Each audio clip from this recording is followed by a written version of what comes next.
qu'il fallait tout le temps faire précéder la foi à l'intellect. Et que c'était très important dans chaque situation de la vie, d'abord de prendre conscience que ça vient de Dieu, que c'est pour mon bien, que ce qui m'arrive, ça vient de la situation dans laquelle je suis, elle vient de Dieu, que c'est pour mon bien, que c'est pour me rapprocher d'Hachem, et seulement ensuite après, faire travailler son intellect, comment réagir à la situation donnée. Et là, on va voir qu'en réalité, la Torah, elle nous parle, tout au long de la Torah, on a ce message qui revient, mais on va voir comment imbriquer maintenant à la fois la foi et à la fois l'intellect, et en particulier l'étude de la Torah. Quand on prend le début de la Torah, parce que vous avez remarqué qu'on s'en concentre beaucoup sur la paracha de Bereshit, au début de la Torah, dès le deuxième jour, Akadosh Baruch Hu, il crée l'élément qui est l'eau. Et dans la création de l'eau, Dieu, qu'est-ce qu'il fait? Il sépare les eaux, il y avait de l'eau partout. Et Dieu, il sépare les eaux, et il crée les eaux d'en haut, les eaux d'en bas, et il les sépare par le firmament que Dieu il va appeler le ciel. Donc retenez bien que le deuxième jour, il est attribué à la création de l'élément, en tout cas, c'est concentré sur l'élément de l'eau.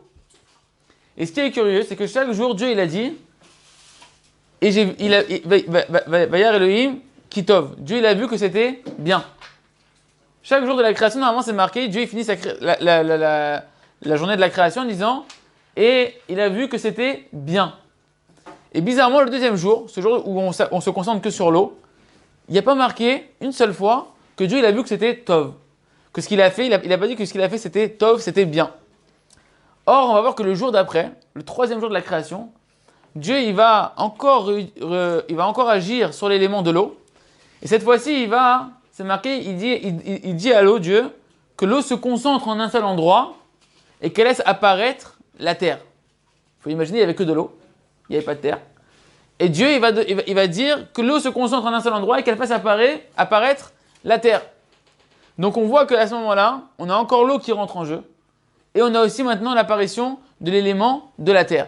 Et ensuite, Dieu il va dire à la terre que la terre fasse pousser tous les végétaux, tous les arbres, tout ce que l'on voit aujourd'hui qui sort de la terre. Et Dieu il va dire 2 fois que c'est bien. Ce jour-là, dès qu'il dit à l'eau de laisser apparaître la terre, il dit Kitov. Dieu il a vu que c'était bien. Et après, lorsque Dieu il va parler à la terre, il va lui dire de faire pousser tous les éléments de la terre, toute la végétation, il va encore dire Kitov, que c'est bien. La question qui est ramenée ici par le Rav, c'est pourquoi Dieu il a séparé en 2 temps tout ce qui concerne l'eau. Normalement, chaque jour de la création, il est attribué vraiment à une particularité. Au début, on crée les luminaires, après on crée l'eau, après on crée la terre, après on va créer les animaux. Pourquoi Dieu il a commencé à créer l'eau le deuxième jour et il a laissé la fin de tout ce qui est la création de l'eau au 3e jour où il l'a associé avec la terre. Pour comprendre ça, Rabbi Nathan de Breslev dans l'Ikuta Lachot, il explique comme ça. Il faut savoir que l'élément, dans les différents éléments de la création qui sont la terre, l'eau, le feu, le vent, chacun, il représente une notion particulière. Et Rabbi Nathan nous explique que la terre, elle représente la Emouna. Elle représente la foi.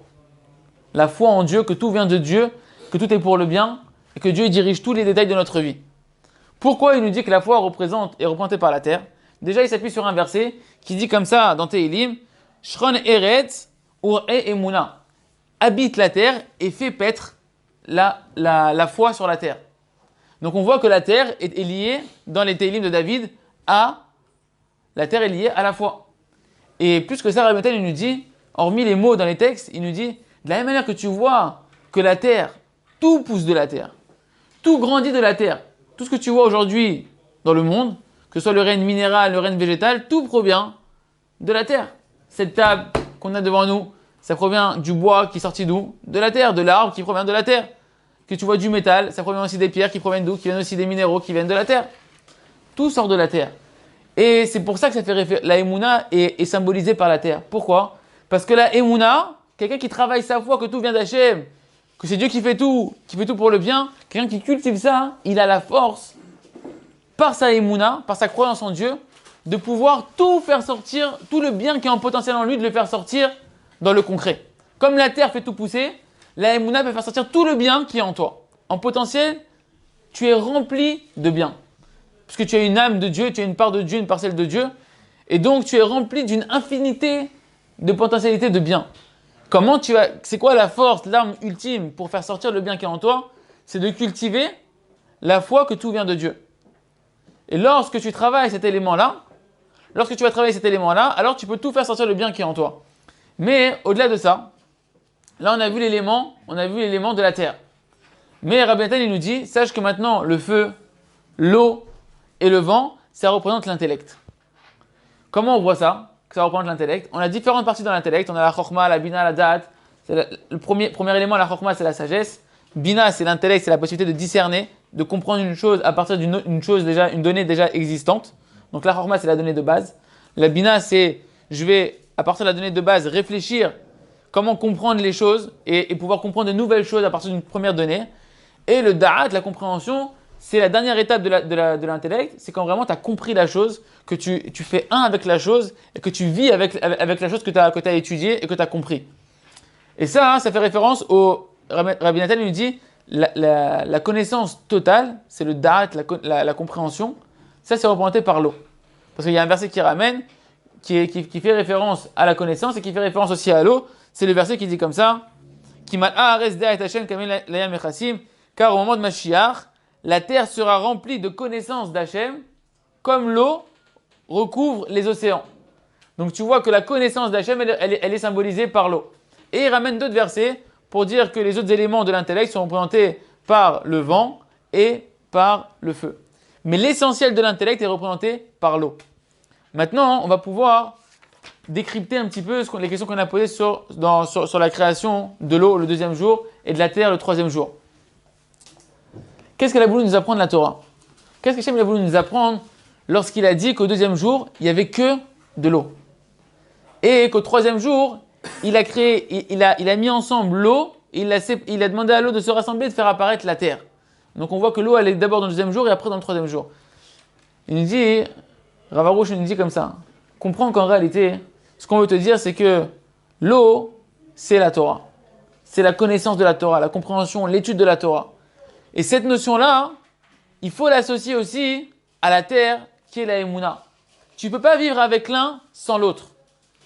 C'est dangereux quelqu'un qui veut travailler par exemple que à étudier la Torah, qui va vouloir se renforcer à étudier que la Torah, je veux comprendre la Torah, je veux connaître la sagesse de la Torah, mais qui ne travaille pas en même temps sa Emouna, que tout vient d'Akadosh Baruch Hu, que tout est pour le bien, que le but de l'étude de la Torah, c'est de connaître Akadosh Baruch Hu. La Torah nous regarde et sache que c'est dangereux. D'où tu vois que c'est dangereux? C'est que quand on te parle de l'intellect qui est représenté par l'eau, c'est le deuxième jour, que la terre était remplie d'eau, il n'y a pas marqué une seule fois que c'était bien.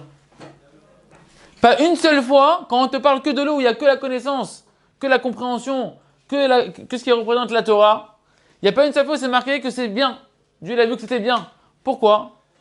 Parce que l'étude de la Torah, toute seule, qui n'est pas dirigée pour connaître Dieu, qui n'est pas dirigée pour raffiner sa connaissance que tout vient d'Hachem, que tout est pour le bien, que c'est Dieu qui dirige tout, ça peut être dangereux, ça peut être néfaste. Donc Dieu n'a pas mis que c'est bien. Mais par contre, quand tu regardes le deuxième jour, le troisième jour, tu vois que Dieu à ce moment-là, il a associé à la fois l'élément de l'eau et l'élément de la terre. Il a dit à l'eau, rassemble-toi en un seul endroit et fais apparaître la terre. Or l'élément de la terre, c'est quoi? On a dit l'eau, c'est l'étude de la Torah. Et la compréhension, tout ce qui est la compréhension qu'on fait marcher son intellect dans l'étude de la Torah. Et la terre, ça fait référence à la Emouna. Et là, Dieu, il a dit 2 fois, Kitov. 2 fois, il a dit, c'est très bien. Pour nous enseigner quoi? Qu'un homme, il peut arriver à sa perfection. Il peut arriver à la perfection pour laquelle Dieu l'a créé, que s'il associe ensemble l'étude de la Torah qui est représentée par l'eau et la foi que tout vient d'Hachem qui est représentée par la terre. Pourquoi? Parce que l'un va renforcer l'autre.